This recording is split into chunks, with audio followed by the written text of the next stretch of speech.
All right, what's going on, everybody? This is your professor, Dr. Jace K. Austin, and welcome to week number 10. That is right, week number 10 of your 7314 class, which is your reference class.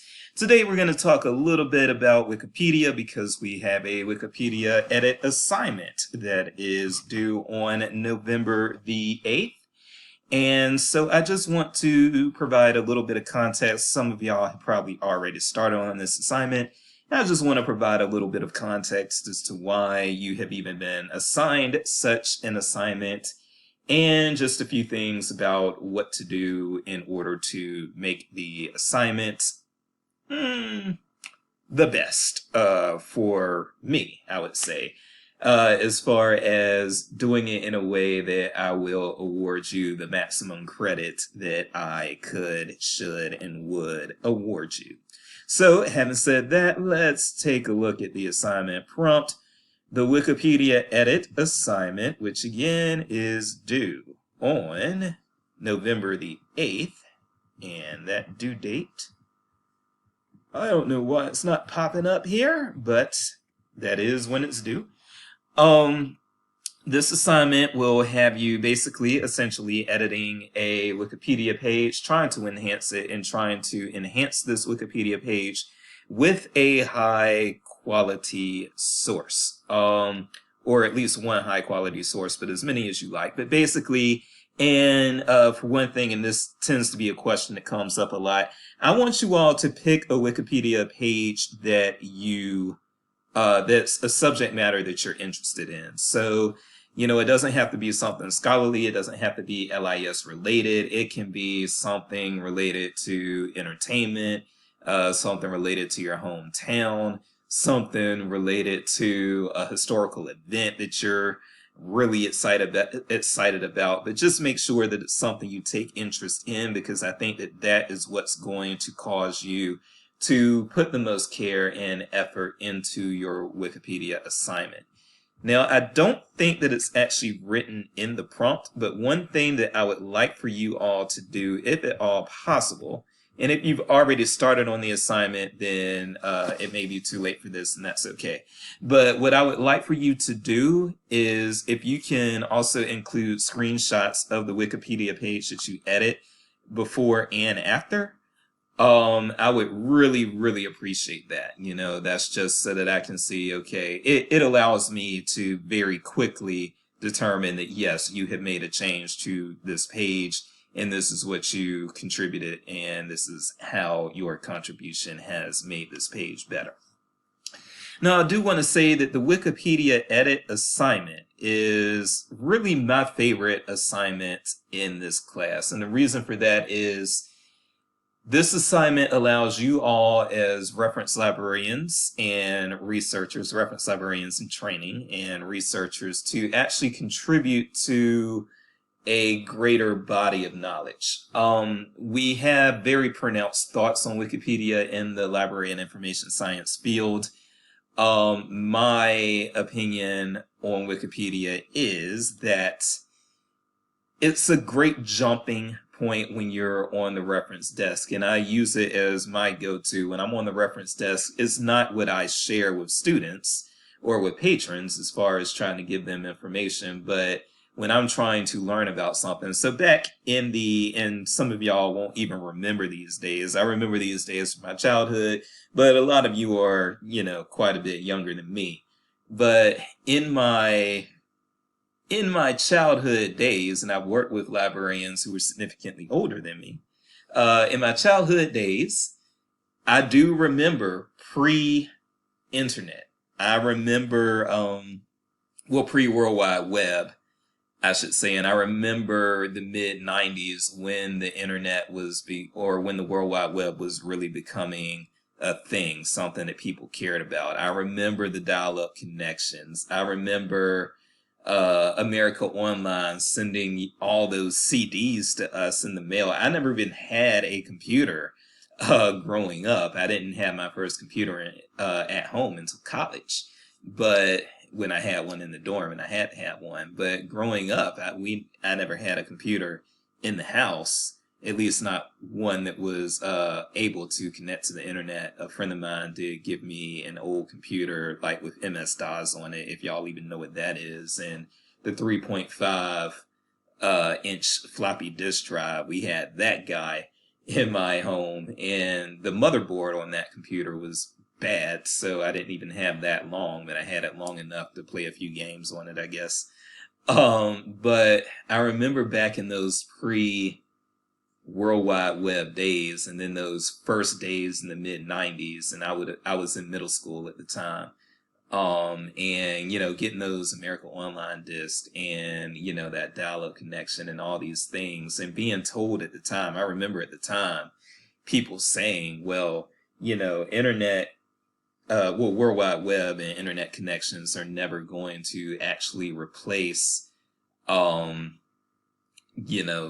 like, for instance, I remember this very clearly. There was they were talking about one-to-one conversations and whether or not we'd be able to do these on the internet. And I do remember a television show saying, well, the internet will never be fast enough to provide us with one-on-one communication with each other to replace the phone. And we went from that to, maybe 25 years later, having Skype and IM it didn't take much longer from that time to have, just AIM instant messenger. So Yahoo and I think it was America Online, they had like these chat interfaces, chat instant messenger things that we used a lot when I was in college. And I started college in 2001. So just 6 years after I remember someone saying, the internet will never be fast enough for one-on-one communication, we were using it for instant messenger. And then it wasn't long after that when Skype emerged, and now we've got Zoom and we've got all these things, and the idea that we couldn't use the internet for one-on-one communication is now foreign to us.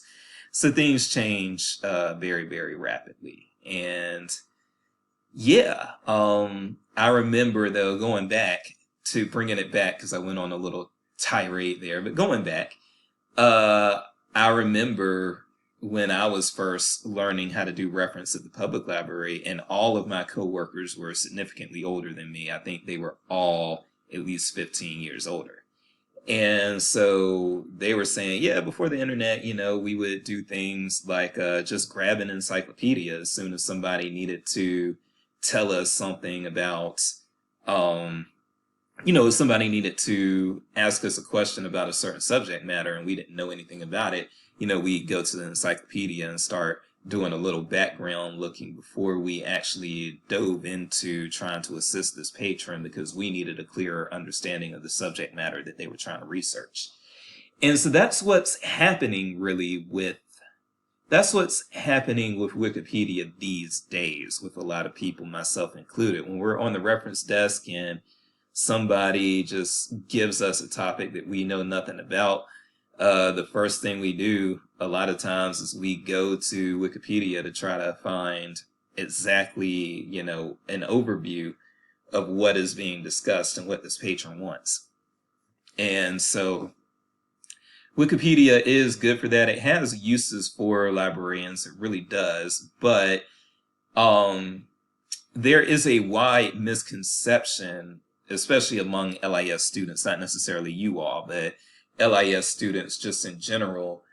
They feel that the reason why we don't recommend Wikipedia is an accuracy issue, and it's not really that. There have been studies that show that Wikipedia is highly, highly accurate. And so what the issue with Wikipedia isn't so much accuracy. It's more so authority and stability, okay? And so I'm going to explain those things. So Wikipedia can be edited by pretty much anyone at pretty much any time.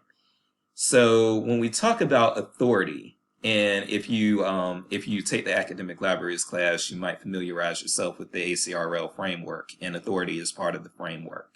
Is a major concept within the framework. So with authority, what we want to know oftentimes is who has authored something, because what we want to know is what biases this person might have, who they're working for, why they put the information out, etc., etc. It is good to know about authority, especially these days, because so many people are advancing very charged or very slanted information, and at times they're even advancing, I would say, propaganda. Maybe unintentionally, but a lot of times people are just advancing propaganda. And even if it doesn't fall into the realm of propaganda, it can still be something that's very much biased and tailored and leading and misleading. Okay? So all those things considered, we like to know who has authored pieces that we use in research, because we want to be able to maybe cross-examine the biases of those who advance information, and we want to make sure that that we're dealing with with people who are acting in good faith, or we want to try our best at least to ensure that we're dealing with people who are operating in good faith. So with that said, Wikipedia, it's often very hard actually to determine who has made changes exactly. No, don't get me wrong. I mean, you can go to those code pages and everything, and you can get user IDs for a lot of times for who has added or subtracted this or that information. That is out there, but it's not like having a byline, if that makes sense. It's not like, oh, this is an article by such and such. And so that's why I would say that Wikipedia has an authority problem, because you could have hundreds of people who have contributed to the editing of one particular article, and we don't really know who these people are without doing a lot of extensive research, and we don't really know why they're doing it a lot of times. So that's the authority angle. The other angle is stability. So one thing about Wikipedia is it can be edited again by anyone at any time, and that means that Wikipedia can say one thing today and it can say something totally different tomorrow, whereas a lot of times your magazine articles, your newspaper articles, your journal articles, your books, yeah, they can these days, especially with news, it can be updated up to the minute, but these aren't substantial, huge, well, they are substantial updates, but they're not necessarily updates that are totally going to change the meaning or the core content, I should say, of what you're reading. And so that also makes Wikipedia a poor choice for formal research that you're trying to turn in on the academic level, is because, again, it can say one thing today and it can say a whole other thing tomorrow. And so that's why scholars tend to avoid it. But Wikipedia does not have an accuracy issue in the way that some people seem to believe it does, okay? Now, having said that, I love this assignment because this allows for my students to contribute to the greater outside good. So, especially in just everyday use and just trying to obtain general knowledge and everything, yeah, a lot of people are going to start with Wikipedia. That's just where they're going to start.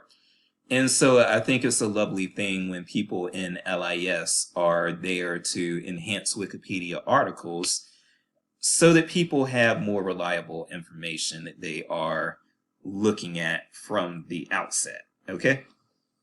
So, I just feel that when I have my students do this assignment, and it's an assignment that some of my colleagues have considered maybe phasing out of the course, and I always say, nah, we're leaving the Wikipedia edit assignment in the course. The reason for that is because, again, I feel that when you all do this assignment, you are contributing to the greater good and contributing to knowledge and good information practices outside or beyond this class. And it helps the general public, and I see it as a way of giving back. I almost see it as volunteer work even. So having said that, that's why I keep this assignment handy. But then I also just want you all to get a good feel for, okay, this is how people start a lot of their information seeking. And so I think it's very helpful for you all to know that information seeking can often begin with sources that are maybe not the most appropriate sources, but our intervention can make these sources more appropriate. Okay, so that's where I am with it. Now, I did want to mention two things that I hope you all will keep in mind going forward, because as librarians or museum curators or archivists or whatever you want to be, you are going to be information professionals. So I would like to point your attention to two things. The first is this. This is a recent example of something that happens a lot.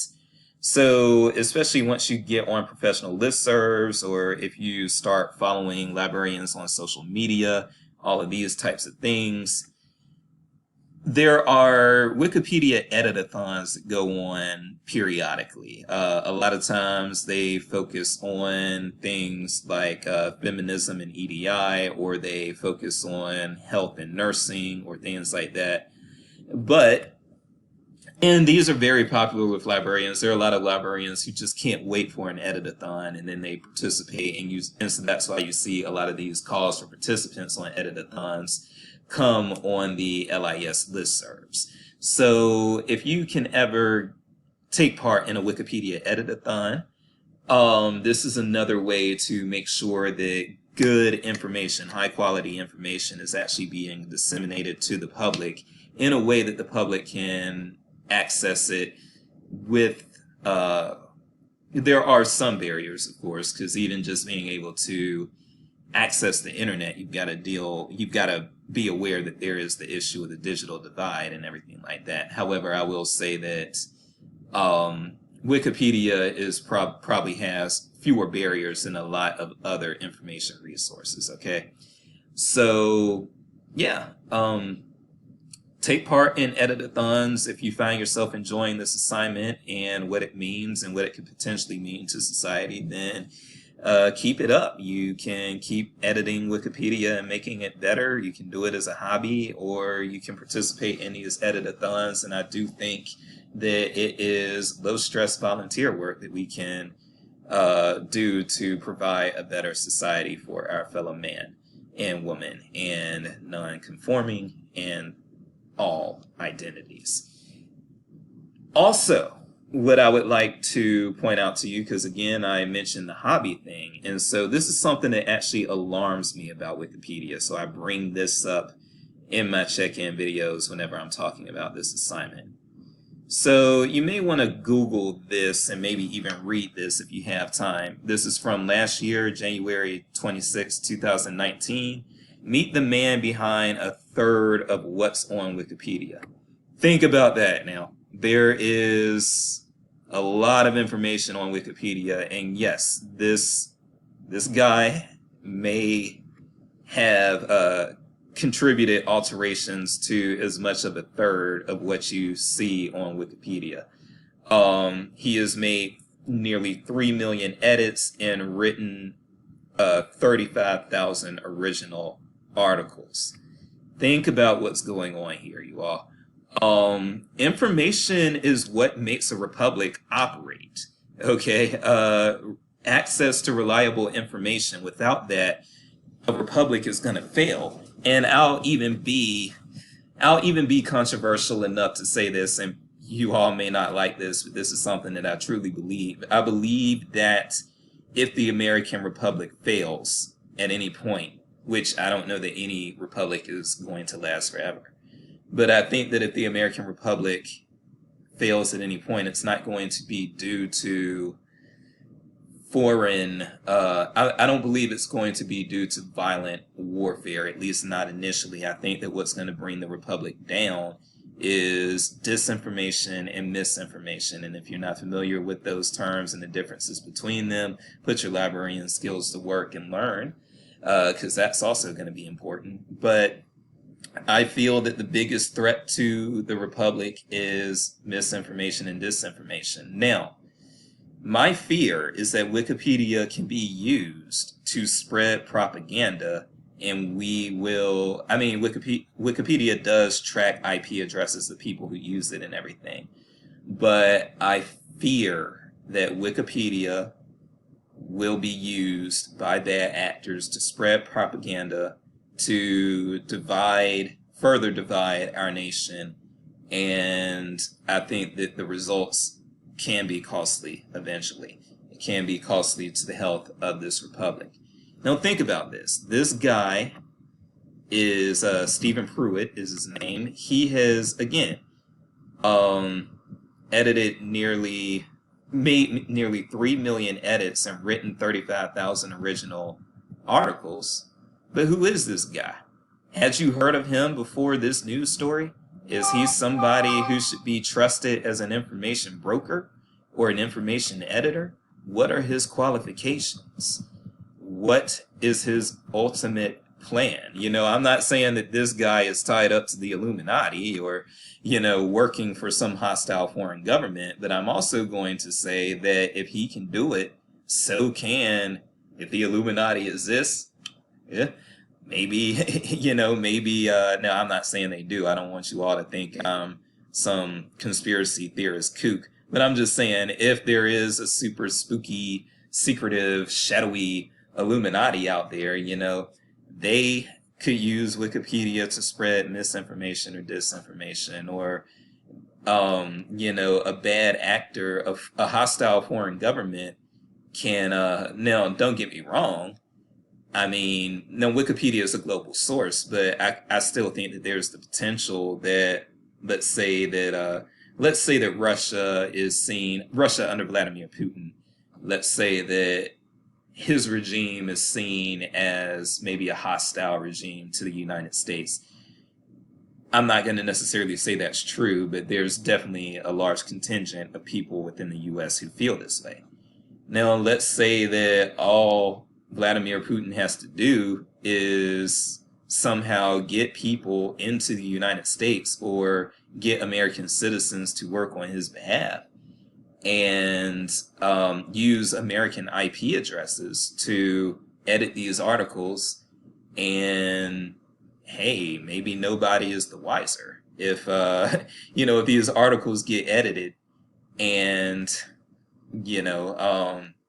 we get some bad information from these articles and we don't even know it, then what's to say that that can't be used to contribute to misinformation or disinformation within the American public or the citizenry of any country that maybe the Putin regime might want to go after. So these are things that I think about. What if I try to leave our current American leaders out of this, but let's look at the past. What if Goebbels had a Wikipedia resource?